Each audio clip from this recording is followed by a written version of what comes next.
Cet accessoire de filetage qui peut s'adapter à n'importe quel tour conventionnel permet à l'outil de s'arrêter contre l'épaulement et de reculer en faisant une sortie progressive de l'outil. Ensuite, il faut débrayer les demi-écrous de la vis mère et déplacer le traîneur vers la droite jusqu'au réarmement. Ce qui fait qu'on n'est pas obligé de remettre le charge transversale à zéro. L'avance peut se faire progressivement de passe en passe. On a un comportement qui ressemble à ce qui se fait en commande numérique. On peut voir la démonstration sur cette vidéo.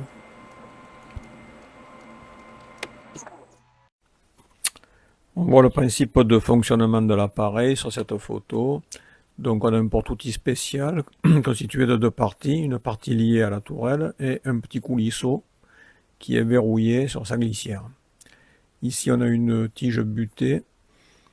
La droite a la butée qui permet d'arrêter en fait le coulisseau porte-outil et la butée de gauche qui permet de réarmer le mécanisme.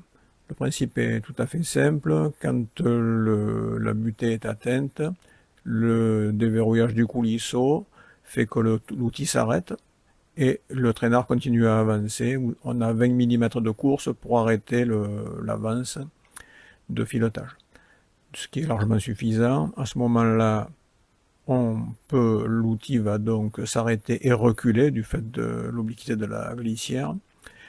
Et donc, après l'arrêt de la vis mère, par débrayage par exemple, eh bien, on peut reculer le traînard. Et évidemment, il faudra assurer le réarmement, sinon on ne sait pas où est le coulisseau. Donc, sur cette nouvelle photo, on voit la constitution du coulisseau, dont la partie glissière liée à la tourelle, le coulisseau lui-même qui porte l'outil, et ici le système de verrouillage, déverrouillage. Une deuxième photo montre essentiellement le coulisseau avec le porte-grain, disons, et le système de déverrouillage. Et sur cette image, on a le détail du fonctionnement de ce que je viens d'expliquer, mais qui est fait en anglais. C'est un extrait du catalogue du fournisseur.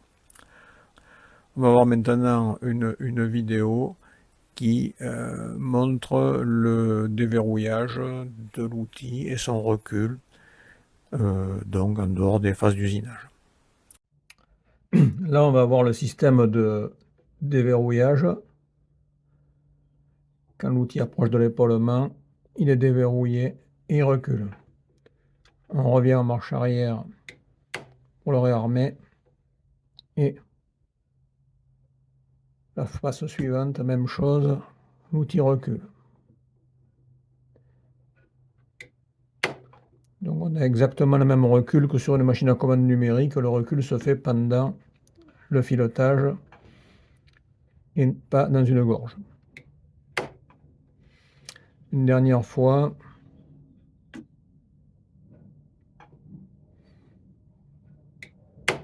Voilà le système. On voit ensuite que le système permet aussi de faire de l'alésage. Pour ça, il faut un porte-outil à alésé spécial. L'angle d'inclinaison n'est plus de 30 degrés, mais de 15 degrés. Et donc, ce système permet de réaliser des filetages intérieurs.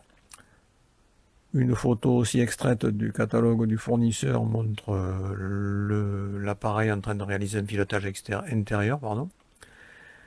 Alors moi je n'ai pas cet accessoire, donc j'avais fait plutôt un porte-outil spécial, un porte-barre d'alésage qui permet de faire du filetage intérieur, mais avec la position d'origine comme pour un outil de fileté extérieur, ce qui fait qu'on est obligé de travailler sur la partie opposée de l'alésage, mais bon, ça ne pose pas de problème particulier. Donc voilà les caractéristiques de ce mécanisme.